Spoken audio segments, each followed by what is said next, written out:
বিলুপ্ত হচ্ছে না র্যাপিড অ্যাকশন ব্যাটালিয়ন র্যাব, বরং দ্বিগুণ শক্তি বাড়ানো হচ্ছে বাহিনীটিতে। এজন্য ব্যয় করা হচ্ছে 122 কোটি টাকা।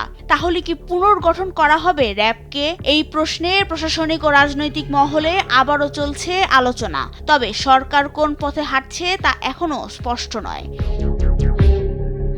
সম্প্রতি র্যাব ফোর্সের আভিযানিক সক্ষমতা বৃদ্ধি শীর্ষক প্রকল্পের আওতায় চলতি 2025-26 অর্থবছরে র্যাবের জন্য 163টি গাড়ি কেনার খরচ বহন করা হবে বলে জানা গেছে।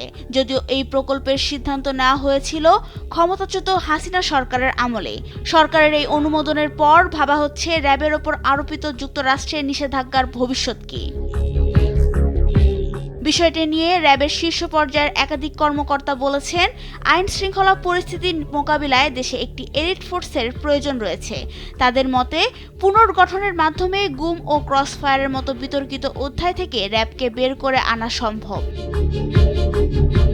বিভিন্ন মহল থেকে বরাবরই দাবি উঠেছে র্যাবের বিলুপ্তির। গুম ও মানবাধিকার লঙ্ঘনের অবসান ঘটাতে অন্তর্বর্তী সরকারের গঠিত গুম সংক্রান্ত তদন্ত কমিশন র্যাব বিলুপ্তির সুপারিশ করেছিল। প্রধান উপদেষ্টা অধ্যাপক মোহাম্মদ ইউনূসের কাছে তারা এই সুপারিশ করে প্রতিবেদনও জমা দিয়েছিল। এছাড়া নিউ ইয়র্ক ভিত্তিক মানবাধিকার সংগঠন হিউম্যান রাইটস ওয়াচ সহ বিভিন্ন মহলও র্যাবের বিরুদ্ধে মানবাধিকার লঙ্ঘনের অভিযোগ তুলে এই বাহিনীর বিলুপ্তি দাবি করেছিল।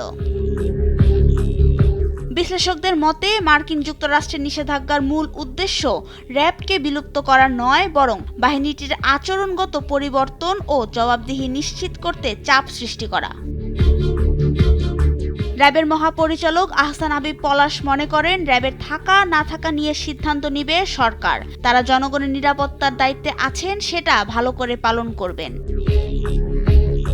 উল্লেখ্য, সরকার এই প্রকল্পটির আওতায় মোট 1570টি বিভিন্ন ধরনের যানবাহন এবং 131টি সরঞ্জাম কেনার লক্ষ্যমাত্রা নির্ধারণ করেছে।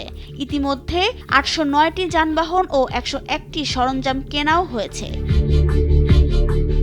নাবিলা রহিম, সময়ের আলো।